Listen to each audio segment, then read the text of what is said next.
কেউ বাবা মার অবাধ্য না হই, আমরা যেন কেউ কোনো কারণে যেন সিল্কি কাপড় না পরি পুরুষরা, আমরা যেন কোনো গান বাজনা নিয়ে ব্যস্ত না হই, আমরা যেন কোনো ধরনের অবৈধ ইনকামের সাথে সম্পৃক্ত না হই, আমরা যেন মসজিদে উচ্চস্বরে আওয়াজ না করি, আমরা যেন কোনো মানুষকে সম্মান করতে বাধ্য না করি,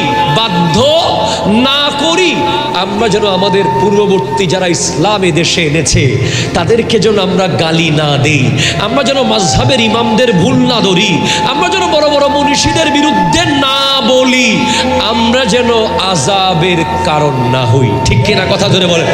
আমাদের নারীরা যেন বেপর্দা চলতে না পারে, আমাদের মারা, আমাদের বোনরা, আমাদের বিবিরা যেন পর্দা নিয়ে চলে। আল্লাহ তৌফিক দান করুক, আমিন জোরে বলেন আল্লাহুম্মা।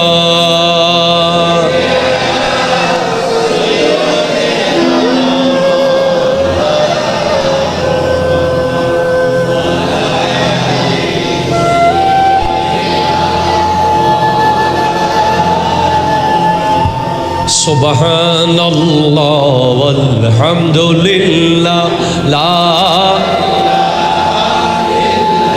লা কত করেছে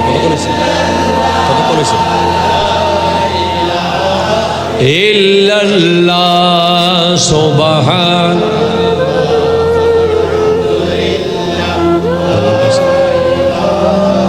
ইল্লাল্লাহ।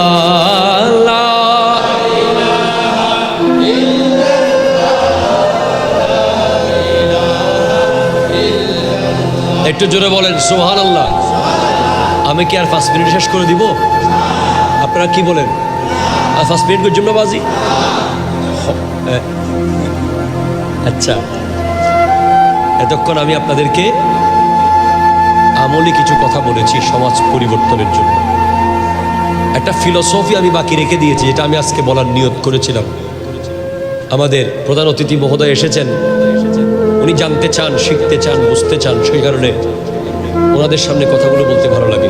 বলেন তো, আমার নবী কি শহীদ কিনা? আমার সাথে যারা, তারা কেউ বলবেন। বাকি দর্শক অডিয়েন্সে আপনারা বলেন, নবী কি শহীদ কিনা? নার পক্ষে কে কে হাত তুলেন? ওমা, নবী শহীদ নাকি শহীদ না? শহীদ না। আচ্ছা বলেন তো, শহীদ নার পক্ষে কে কে? আচ্ছা, নবী তাহলে শহীদের পক্ষে কে কে? তো ওনারা হন্দল হদে, অনেক হন্দল হদে, জিজ্ঞে গুল দেখে।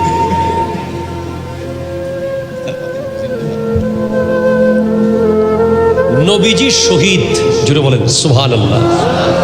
একটা জোরে বলেন না।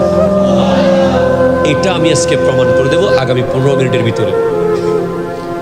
কেন হাসান ও হুসাইনের এত দাম? কেন হযরতে মৌলা আলী আর সৈয়দা ফাতেমার এত মূল্য? কেন তাদেরকে মহব্বত করলে জান্নাতি হওয়া যাবে? কেন তাদের জন্য আমার নবী এত হাদিস, এত শান বলে গেছেন? সুবহানাল্লাহ। এই পৃথিবীর সর্বশ্রেষ্ঠ নামাজি কে?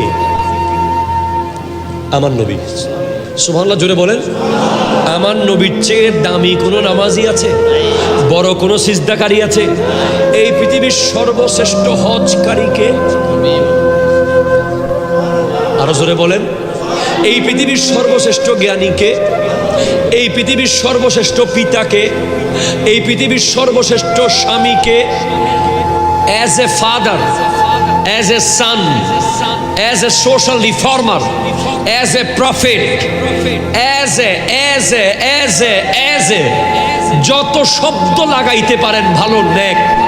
মুহাম্মদ সাল্লাল্লাহু আলাইহি ওয়াসাল্লাম is the best personality of the world. আমার নবী হলেন